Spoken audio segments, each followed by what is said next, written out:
Home pregnancy test எப்போ பண்ணலாம் doctor? அதில நெறைய ஃபால்ஸ் பாசிட்டிவ், நெகட்டிவ்ஸ் வருதே. அது எந்த அளவுக்கு ரிலையபிள் அப்படின்னு கொஸ்டின் கேட்டிருக்காங்க.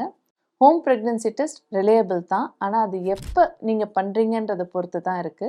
உங்க பீரியட்ஸ் ரெகுலரா இருக்கு. 28 to 32 டேஸ்ல பீரியட்ஸ் வந்துரும் அப்படின்னா, நீங்க ஒரு 5 டேஸ் கழிச்சு ஒரு 36த் டே இல்ல 38த் டே செக் பண்ணி பார்க்கலாம். இல்ல எனக்கு இர்ரெகுலர் பீரியட்ஸ் ஆனா நான் குழந்தைக்காக எக்ஸ்பெக்ட் பண்ணிட்டு இருக்கேன், ட்ரீட்மெண்ட்ல இருக்கேன் அப்படின்னா, ஓவுலேஷன் முடிஞ்சு ஒரு 15 டேஸ்ல நீங்க பிரெக்னன்சி டெஸ்ட் எடுத்து பார்க்கலாம்.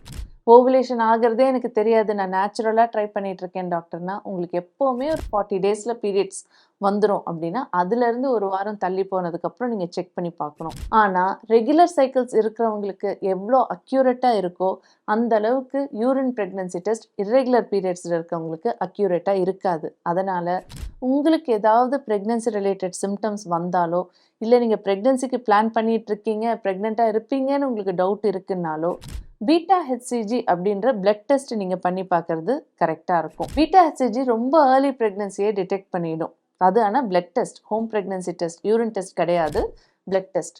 அதே மாதிரி ஹோம் பிரெக்னன்சி டெஸ்ட்டோட அக்யூரசியை இன்னும் இன்க்ரீஸ் பண்ணுறதுக்காக ஏர்லி மார்னிங் சாம்பிள் பண்ணலாம். ஆக்சுவலாக பிரெக்னன்சி டெஸ்ட் எப்போ வேணாலும் பண்ணலாம். ஆனால் ஏர்லி மார்னிங்கில் ஏன் பண்ணணும்னு சொல்கிறோன்னா, அப்போ உங்கள் யூரின் கொஞ்சம் கான்சன்ட்ரேட்டடாக இருக்கும். ஸோ ப்ரெக்னன்சியை ஈஸியாக பிக்கப் பண்ணிடும். அதுதான் ரீசனே ஒழிய, எப்போ வேணாலும் through out the day pregnancy test எடுத்து பார்க்கலாம். அதில் எந்த ப்ராப்ளமும் வராது. ஸோ ரெகுலர் பீரியட்ஸ் இருக்கிறவங்க 1 வீக் கழித்து பீரியட் மிஸ் ஆகிடுச்சுன்னா ஹோம் ப்ரெக்னன்சி டெஸ்ட் பண்ணுங்கள். இர்ரெகுலர் பீரியட் இருக்கவங்க ஹோம் பிரெக்னன்சி டெஸ்ட்டை விட பிளட் டெஸ்ட் தான் ரிலையபிள். தேங்க்யூ.